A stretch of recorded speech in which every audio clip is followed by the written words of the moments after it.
what I struggle with is that we have a very robust chamber that does this. Okay. They do this. They actually have a small business, like a mix-up. Oh, great. Things I didn't know. Yeah, and so they actually do some of this. So we try not to compete. We try to augment. Cool. When's the next event? We could just send people to that. And you're going to ask me that, and I know it's monthly, but I don't know when it is. Okay, well then I'll follow up with you about that. Okay, that was a good test of the idea. There we go. Not so much. I've been doing well. Sure you get control. You know what, Brad? One of the things I would like to maybe talk about in another session is how entrepreneurs can find other startup businesses that need the same things that they do. And if there's not a formal, like we don't have a formal incubator space for some of our startups, but yet we seem to have a fair number of them. Yeah. You know, how would they sort of collectively use that need to make something happen? You know, do you go to a landlord and ask them to be creative in how they do their space, or do you, I mean, what is your thoughts on that? 'Cause that's I actually think that's a flavor of entrepreneurial communities, because that's what the entrepreneurs tend to do. They self-organize, they self-support, they create their network. So I think that topic could very well be, that would be actually one of the things I would cover talking about entrepreneurial communities.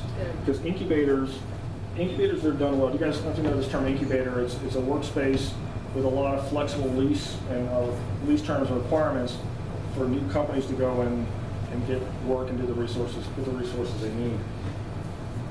The incubators that do well come after there's already a need.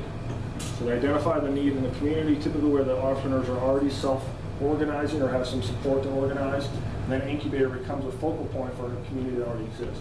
Where the incubators don't work out is what we call the field of dreams approach, which is they build an incubator without there being a group of underlying entrepreneurs, and they end up with a big empty building, and they go, why aren't the entrepreneurs here? We built them this beautiful building, and it turns out that there was not an entrepreneurial community there, or the incubator doesn't fit their needs.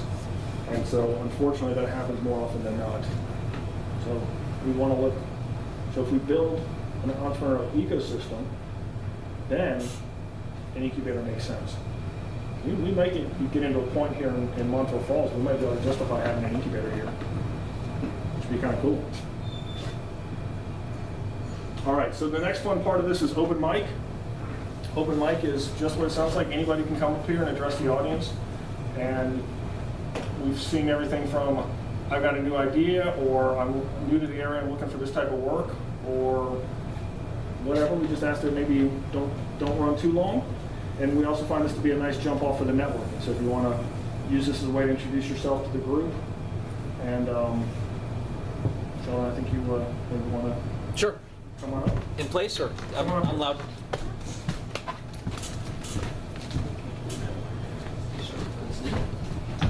Sheldon Hunt. I grew up in upstate New York, left in 1986, spent 10 years in the Navy, then I spent 5 years bouncing around 6 small businesses, had my own gig for about 12 years doing DoD contracting work.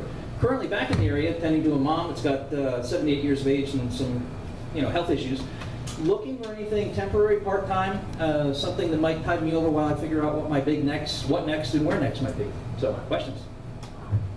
Tell me what industry you are. Yeah, what are you Oh, passionate sure. about? So what I was doing for the Navy, it was kind of serendipitous. I started a company not knowing what I was going to do, literally incorporated, all that sort of nonsense, having no idea what I was going to do. Got a call from the Navy and they said, hey, human factors, we need somebody to help reduce the mishap rate.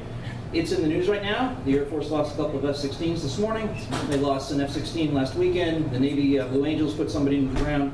Prior to that, 2 F-18s crashed. So people don't realize this, but somewhere between 45 and 55 platforms each and every year go kaplunk, along with the associated crewmen.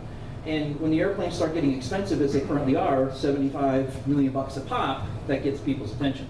So what we were involved with was mishap prevention. And that had some real portability. We took it from Navy helicopter squadrons to Navy submarine crews to actually the medical domain. And as I used to joke with the docs, it's a difference of mindset. When you're in an airplane and you screw up, you get dead. When you're working on somebody on the table and you screw up, they get dead. And they would sit there and think, well, yeah, okay, that's a little different. Because the medical community is real big on trying to model after the aviation safety type stuff. Other questions? I appreciate you guys. This is kind of a neat thing. Did not expect to find this in upstate New York at all. Had an opportunity to meet with Brad on Friday up in the incubator. He told me about this, so I think this is very cool what you guys are doing. Like I said, I did not expect to find this, and I'm very happy that I have. So, thank you. Thanks, John. Thank you also for being our first brave speaker. Other takers? No? So I saw some new faces. Maybe I'll pull the room. I'm interested in how people learned about this. So Sheldon learned about it from me, but then he learned about the incubator through searching Google, right? Actually, Rhonda Morton. Oh, Rhonda Morton is out of Corning, New York, has a career coaching sort of thing. I think it's called Savannah Consulting. She's touched a lot of people in this neighborhood. Strongly my recommendation. Yeah, spend a little money. Spend some time with her. It's well worth it. It has been in my experience. Super. Nice to know from Rhonda. And we'll get her to come talk to one of these. How did other people hear about this? The sign in front of the police department. There's a sign in front of the police department. Yeah. The community Must have been the notice. guy that pulled over. You were there. You're driving by. Ain't no parking ticket. That's great. Okay. So that's unique. But thank you. I'm glad you. Please come back. We do this the second Wednesday of every month. Yeah, I saw that. I 6 saw your p.m. schedule online. Oh, super. All right. So sign. Good job, Judy. Good job, Judy. Hey, man. No, it's Marcia Kasparak? I think I said it right. Anyway, yes, someone who works for the county, their own son, Kasparzak. All right. Cool. How did other people hear about it? Lee, Lee. So personal invitation from Lee. she has the very last place. Yeah. Now, was it her asking you, or her Twitter feed, or It Facebook? was or? asking, nagging, encouraging, dodging, a little bit of everything. Okay, thank you, Lee. Well, hopefully you'll come back. Other folks, it's I think I heard about it through the chamber originally, and then Chamber of Commerce. Okay. yeah, then I worked for the college at the time, and then there were a lot of emails that seemed to float around about it. My buddy George says, "Hey, let's come down." Well, welcome. Thanks for coming. Which college? Corning Community Oh, College. good. Anybody else comment on how you heard? Maybe don't remember. All right. Did you talk about 76 West at all? Nope. I didn't, but it's kind of in limbo right now. Oh. Okay. That'd be a sidebar conversation. Maybe I'll tell you what's going on. Well, so I can't tease that, and I'll tell you what's going on. So 76 West is a clean energy competition that's been, it's $20 million clean energy competition for businesses that are doing any flavor of clean energy who ideally are in or will relocate to the southern tier. This is the first year of a 4-year program. These companies will compete through a series of gates moderated by experienced industry judges, where their ultimate grand prize is $1 million it's just grant money. It's just a prize. It's not a loan. It's not a. I think they asked to pay it back, but $1 million for your business in the clean energy spectrum. And clean energy can be defined as new technology for windmills to software that makes traffic lights run better. And so there were over 200 companies applied. The deadline was actually in March. From those 200, they selected 24 teams who actually traveled to the region. And they spent an entire week here seeing all the resources in upstate New York. Most of the companies were not from the region. So a lot of what we heard is, oh, I had no idea. So these 24 companies got to see the resources in the region. They each presented, they had a 10-minute presentation with 5 minutes of Q&A to a panel of judges who then narrowed it down to a top 6. And so the top 6 teams have been selected. They have been notified, but they've not been announced. Right? And so one of the reasons for this is and I was talking to Rich Tobey yesterday about it, is they want to make sure that they vet these teams so that they're not promoting companies that maybe haven't filed their taxes or have some other shenanigans. So the governor's office actually has a whole vetting process they put people through. So we know who the 6 teams are, and we actually have 2 alternates in case one of those 6 doesn't pass the governor's screening. And when the governor's happy that they've been screened, they will be announced. And so the 6 finalists will do their presentations currently scheduled for mid-July. the reason I'm reluctant to nail that down is that date may move. That date may move. But that would be a public presentation, so if you want to see some really interesting companies.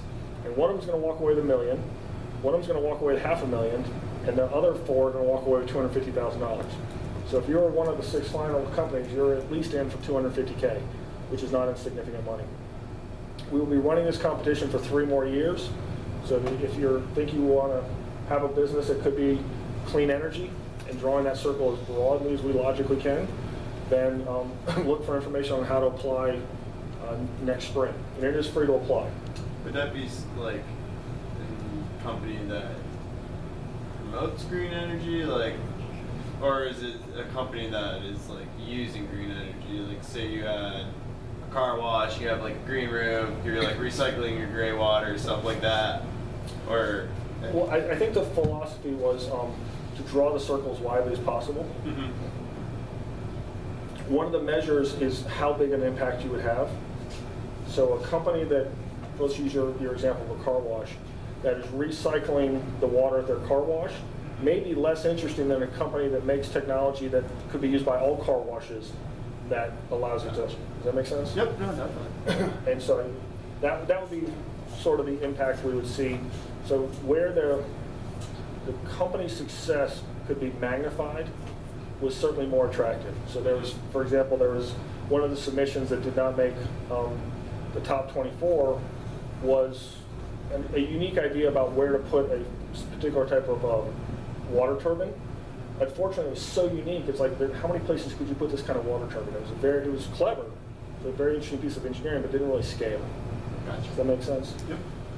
And then I mentioned one of the finalists, one of the 24, because I can't announce the stage. One of the 24 finalists was a company that identified a much better way for syncing traffic lights. I saw that one. Yeah, so it turns out that you may see from TV, like there's somebody sitting in city hall who can change all the light switches to be all green or red or whatever. That doesn't exist. It's only on television. So many of the ways the stoplights are synced is there's a guy standing at the box looking down the street and pressing the button at the right time to get the synchronization again. So very few of these traffic lights communicate with the cloud. That box is by itself. And so, and it turns out that if a state road intersects with a county road, then the engineer for the county can't change the state box, and the state box guy can't change, and you get just a big CF. And so these guys have figured out a unique technology for essentially bypassing that. And so now if we can just stop, if we can just make cars just keep driving, it uses way less energy, way less gas, way less pollution, and everybody's happier. And all we've done is sounds simple. We turn the lights green, just kept the cars moving. But it's a trickier problem than you would think, because right now the technology doesn't exist to look at what all the lights are doing. These guys have started to unlock that. They're working with a team of civil engineers at Cornell. There's people who at Cornell have a PhD in traffic management. Maybe get something. That's 76 West. All right, well, thank you everybody for coming. We'll hope to see you second Wednesday of every month. And please stay and have some snacks and get to know the other people in the room. Thank you. Thanks for having me.